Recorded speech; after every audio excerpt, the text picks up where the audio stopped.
Welcome into the Zone Heads podcast. I'm Brandon Kravitz, and today I am joined by one of the foremost minds in the fantasy industry, the one and only Jim Coventry from rotowire.com. Jim, you are truly one of the folks whose word is near gospel to me in the fantasy industry. Got a chance to meet you in person last year in Las Vegas for the RotoWire convention. How long have you been doing this? Let's kind of set the stage here before we get into the nuts and bolts of this year. How long have you been doing this? How did you get started? And of course, welcome to the show. Thank you. I can't say I've been doing this since dinosaurs roamed the earth because the NFL wasn't around that long, but it's close. I've been doing this since 07. So it's been a long time. I'm playing the game since 94, but yeah, I became an analyst in 07. Spent 8 or so years with Draft Sharks, made the great move to come over to RotoWire since then. And it's just been a wonderful opportunity since. So yeah, I've been doing this forever, but thanks for having me on. Yes, of course. 1994. Now, I wasn't quite playing. I started playing fantasy, I would say about 8-9 years after that. And at that point, the internet had completely taken over. So it was very easy. Not as easy as it is today with cell phones, but it was at least easy. What was it like in 1994? Are you ripping through box scores in the newspaper and adding it all up yourself?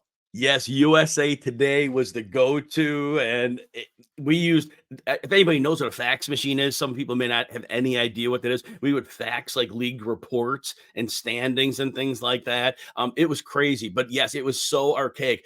Pen and paper and calculating those scores, and that was the way it was. So yeah, things have come a long, long way. Wild. So we're still in early July here. Is it about time where you have to start kind of getting your fantasy mind cranked up? Now, I know for you, that's a 365-day-a-year thing, but for casual to avid fantasy football players, the gears kind of need to get going now before you get flooded with training camp and preseason noise. Does this feel like the right time? There's always a different level of immersion as people move in. Like you said, the hardcore players are around. They're drafting even before the NFL draft. But yes, July 4th is that break point where people who are fairly serious about it are definitely coming in post July 4th. And definitely all analysts should have very solidified takes by that point in time if they hadn't had them earlier. And then August 1st is another point where people maybe just playing in one home league, people who just maybe do that, maybe around August 1st, they'll jump in the fray. But usually people who jump in now, they might be in a couple leagues, a few leagues, maybe even a lot more than that. But there's definitely a different level of immersion as people want to jump into the pool. Are you surprised that I think RotoWire is in this bucket as well of companies that specialize in fantasy that have moved away from magazines? Now, I know, look, online is, I don't need to sell anybody listening to this because you're listening to this online, how important that aspect of the business or any business is. But there's just something special while holding that magazine in your hand. And I used to be able to buy mine. I go on a family vacation every June to the beach, and I would always get my fantasy magazine mid-June. You can't even find them on the shelves then. It's hard to find them on the shelves come July. Yeah, the biggest problem is there is so much information and things change so fast. So now it's like holding off for those that do publish magazines till the latest possible date, because at that point, yes, things are going to change, but they're going to change a little bit less. So those that publish, like I said, you'll see some in right on now, maybe close to mid-July, but those numbers have gone way, way, way down. A lot of companies have gone to just an online version of a magazine because you can make changes. And so you're right, the print magazine was always great to have in your hand. But man, my rankings will have micro changes to them every couple of days. A little micro change here and there. A possible receiver moving from a 4 spot, a little heavier competition for the wide receiver 3 spot. And all of a sudden I have to move that player up a bit. And in a magazine, you could never account for that. Right. Yeah. And I think it's one of those things, like, it just gives you a nice baseline, but anybody going in that purchases that has to understand that there are going to be changes. So it's more of, I think in the past it was, you could do all your prep via a magazine. Now it's just, I'm just trying not to get my phone wet when I'm at the beach. But let's move on. I started a slow draft the other day on Underdog, still in round 5, by the way. I think sometimes, a quick sidebar, slow drafts are too slow. Would you agree or disagree with that, Jim? If I wasn't forced to be in some, because there are certain like charitable organizations I'm involved with the drafts that have to be slow drafts, I would never do a slow draft again. Now, I know Scott Fish talked about this concept that could be on the horizon where people get 8 hours for the entire draft when they're on the clock. So if you use 1 minute this time, you're down to 7 hours, 59 minutes for all your remaining picks. If you use up your 8 hours on one pick, you have no timer on the rest. So you have to auto pick them. It would be great if it went that way, because I get it. People have to work and people have different things going on. And so the slow draft makes sense, but it is painful to go 2 weeks, 3 weeks and keep checking back, and just not wanting to miss your turn. So I'm not a fan of slow drafts. And I just wish there's a better way, like Scott Fish's idea. If that comes to fruition, I'll be a lot happier with them. Yeah, because I think a lot of us, like, I want to be able to get an idea of what how I want to craft a team, but I work a lot of hours, so it's hard to dedicate the time needed where I'm on the clock for 30 seconds. I need something that expands beyond that, but we're talking about 8 hours, and some people, my God, I don't know what these people are doing every day. They spend all 8 hours trying to figure out that pick, but enough bitching about that for now. Like I mentioned, I just actually made my round 5 pick. It was Mark Andrews, by the way, but I wanted to use some of those items as a sort of a jumping off point to talk about rankings and specific players and draft conundrums that are out there. The first 5 picks in this draft were Christian McCaffrey, CeeDee Lamb, Tyreek Hill, Justin Jefferson, and Jamar Chase. That feels pretty standard to me. It feels like also you really want a top 5 pick this year. Do those sound like the right 5 guys to you? And do you think there's a drop off after that?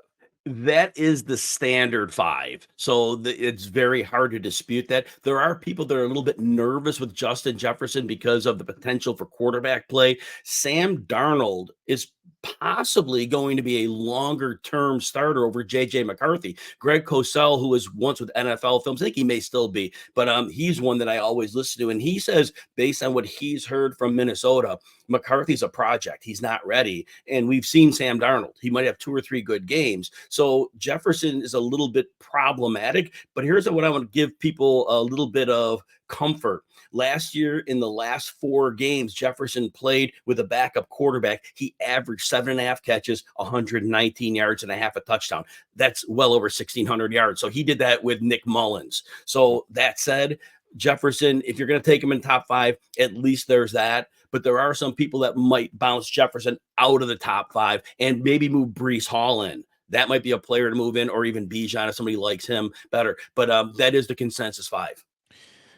Have you done any work on Sam Darnold's ability to support a number 1 option? And I tend to agree with the numbers that you put out. Kind of indisputable. Justin Jefferson is so good. He's one of those rare quarterback-proof quarterbacks, but I maybe it's because his options were so bad. I can't remember loving a Sam Darnold weapon in the past. So Sam Darnold's with the Jets for a while. We remember when he was seeing ghosts against the Patriots, and Bill Belichick sent players from all over. And that was kind of the story of him. But he was on a really bad Jets team. And then he played with the Panthers, and he had a few games there, but that whole cupboard was bare. So I don't think much of Sam Darnold's an NFL quarterback, but I will say he has been in some rotten situations. And this is a situation they'll have Aaron Jones running in the backfield. That'll help. The offensive line is good. Jefferson will be not only able to get open on his own instantaneously, but he'll be schemed open by Kevin O'Connell, which is a double, like Brandon Ayuk gets that double benefit. You can get open, but your coach gets you open too, and quick throws. And Darnold should, in theory, be able to make quick throws because pressure doesn't have a chance to get to him. And with the line, the tackles are very good. And so that gives Darnold the potential to just jam the ball into Jefferson as much as he can. At Jordan Addison, I'd be a little more worried about because those might be a little the second option, the second read, slower developing. And I worry about Darnold then. But again, TJ Hawkinson, we're not going to see him much this year. He didn't have his surgery on his knee till late January. So even the tight end, he's going to be out till probably at least Halloween. So Jefferson's going to he probably gets 160 targets by default. And I know we saw Devontae Adams on 178 targets last year, only put up 1,100 yards. But I think Darnold is probably better than what Aiden O'Connell was for Adams last year. So I do think, look, I don't think we're going to get that 1,800-yard Jefferson, but I think you could safely say he'll get 1,400 yards, which is his rookie year number. And if you're going to get a 1,400-yard receiver, I think you could still live with that. Yeah, and the Kevin O'Connell aspect, the Raiders don't have a coach like that that's scheming guys open. Puka Nacua went round 1 in the draft that I'm doing, and it is still jarring to me to see Puka drafted so far ahead of Cooper Kupp. He went 24 picks ahead of where Cooper Kupp went, but I get it. Puka is younger. He was way more productive last year. He's way more healthy last year. Are you buying the year 2 continuation of what we saw from Puka Nacua? I'm worried.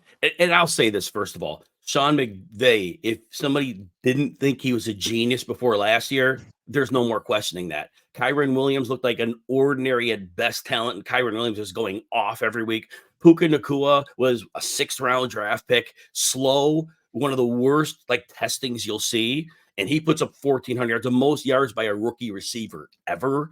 And so it's McVay. Puka Nacua, if he was on 31 other teams, I don't think he cracks 400 yards on any other team. Not even close. But McVay, again, schemes you open immediately. And Nacua is a perfect fit for that. So if you're drafting Nacua, there's a couple things I want you to think about. And you could draft him in the first round. The numbers supported it from last year. First of all, he's very dependent upon that system. I don't think he can create outside of it. If Matthew Stafford, who is brittle over time, if he goes down at all, that whole offense is going to crater because nobody can run it. Like Stafford throws the ball before the coverage is set. So that'll be gone.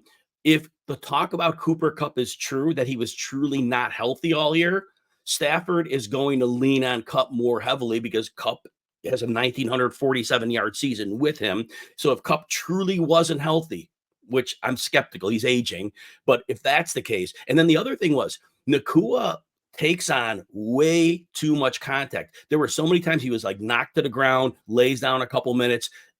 This year, there's no guarantee he gets up from that.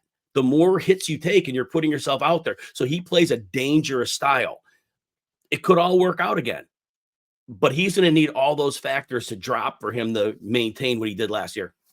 That sounds like a guy you'd be way more comfortable taking in round 2. You don't want him to be your first pick. 100%. Yeah.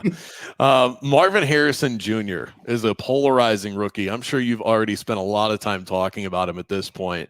And I know that I can't be alone in thinking that he is way too hyped. I loved him in college, but I'm seeing him as an early round 2 pick for a rookie and what I would consider a subpar offense. Are you in or out on Marvin Harrison Jr. at the current price? Here's the thing. If you take the scope of NFL history, you would say taking a wide receiver as a rookie that early would be foolish. But if you just took the last 4 years, Justin Jefferson had 1,400 yards. Jamar Chase had 1,455, and Puka Nacua had 1,460-ish or something. So 3 times in the last 4 years, the rookie receiver had 1,400 yards. You could make the case that Marvin Harrison's better than all of them. Maybe. Jamar Chase, maybe not. But they're close. On a scouting, from a pure scouting standpoint, I don't think that Chase or Jefferson is considered that much better than Harrison coming in. And Harrison is in one of those situations. Yeah, he was drafted high, but Kyler Murray's a good quarterback. So he didn't go into a garbage situation. And obviously Chase had Burrow and Jefferson had I think Kirk Cousins, and then Stafford was for Nacua. So it's kind of similar. So you could make the case that, well, that's been the norm for rookie top picks, and the end of Nacua wasn't top pick, but the other 2 were.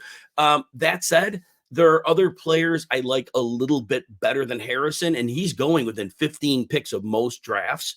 And so at that point, I'm gonna go Drake London at that point. I like him a little bit better, and he's going after. But if somebody's in on Harrison, recent history at least backs you and says you could get a 1,400-yard season out of your rookie. It definitely says you can get that out of a rookie. Is he the right rookie to get that out of? Because there are a lot of really good wide receivers that got drafted in this year's class.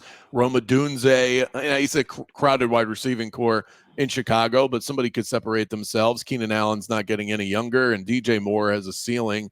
Malik Neighbors, number one guy for a quarterback that's not totally incompetent, and Daniel Jones.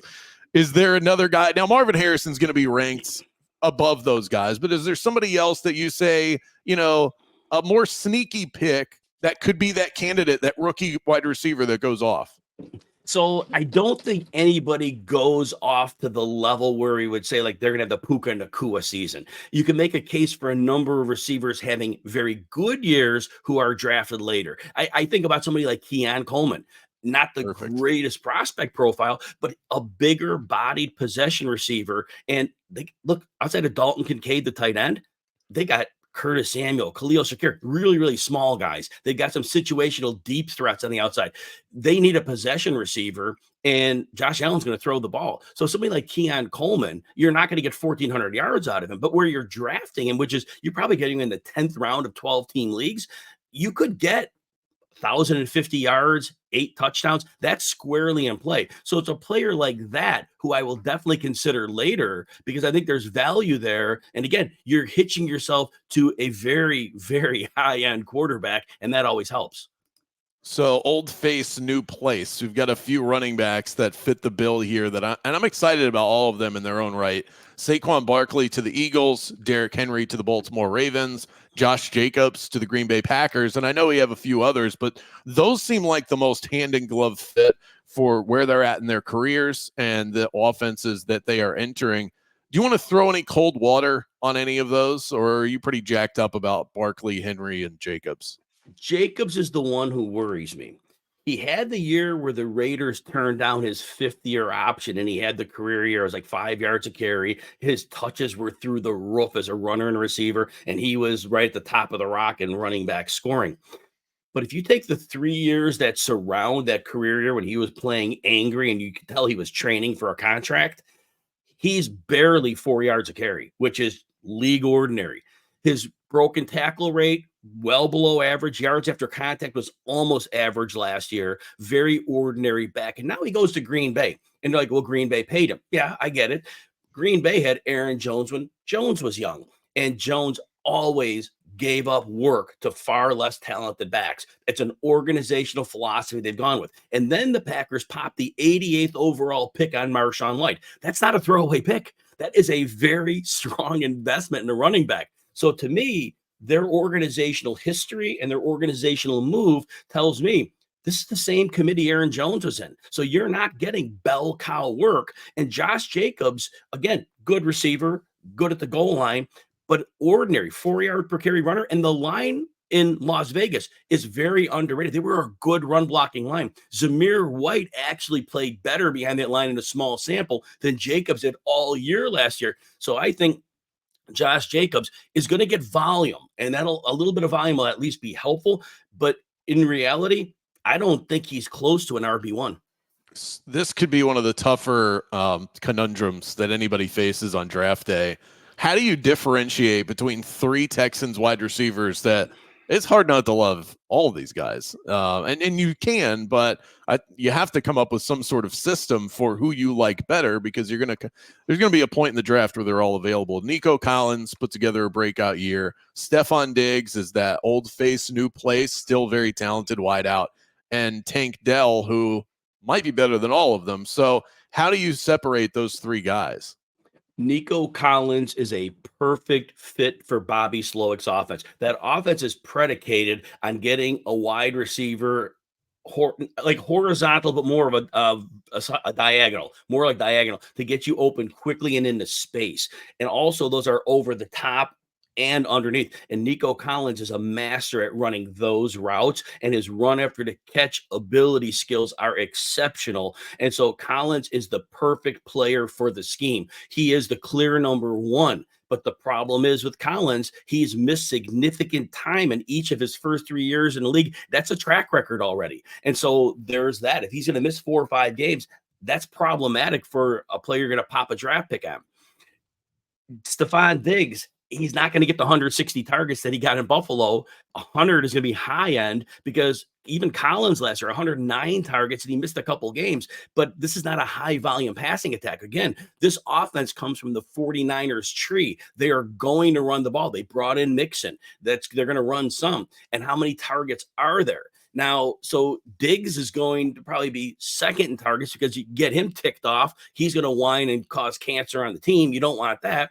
And then Dell, like you said, he can get behind a defense and he's going to have the ability to have good coverage because defenses have to worry about Collins and Diggs. So when they go to Dell, it may not be the targets we'd like to see, but he's going to be probably very efficient on those targets. There just won't be the high floor rates. If he doesn't cash in on those bigger plays, it could be a problem. Remember, Dell started the season last year averaging like 5.5 targets a game. His last 4 games, he went up to 10 per game. Well, now with Diggs in the mix, I think we're back to that 5 targets a game. So it's tough to draft them.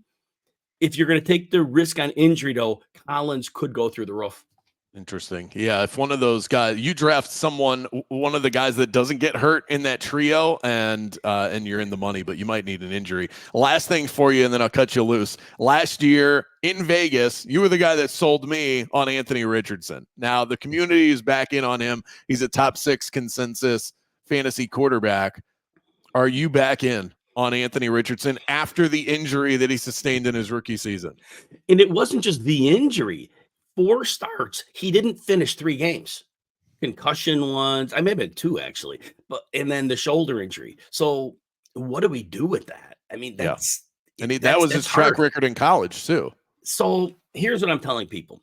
We saw in the games he played, he had like 25 points, 27 points. There was a game he played 18 snaps and he had 17 fantasy points. So his scoring could be through the roof. I think if you're drafting Richardson as your quarterback 6, you normally don't want to take a second quarterback if you draft a quarterback high. I think you have to. I think if you take Richardson, fine. But then you've got to go in like quarterback 14 and go a little bit ahead and get Kirk Cousins. Just back him up with somebody who can at least get you scoring, who's a fantasy reserve. Cousins is the player I'm identifying as that second quarterback when I have to have one, because Cousins on average goes as quarterback 18. I think you bump him up to 14 in that new offense with the weapons he has, and that works. But I would not treat Anthony Richardson like with Mahomes and Allen, where you draft them and you don't draft another quarterback. You've got to protect your investment. That would be my recommendation. At Jim Coventry NFL, go ahead and throw him a follow on Twitter. Always pumping out great stuff, especially during the NFL season. Full breakdowns, analytics, and just a better understanding of these fantasy options that you end up investing in. Rotowire.com is where you can read all of his stuff as well, and SiriusXM if you want to hear more of his beautiful voice. Thanks so much, Jim. Appreciate the time. Thanks, Brandon. Have a good day.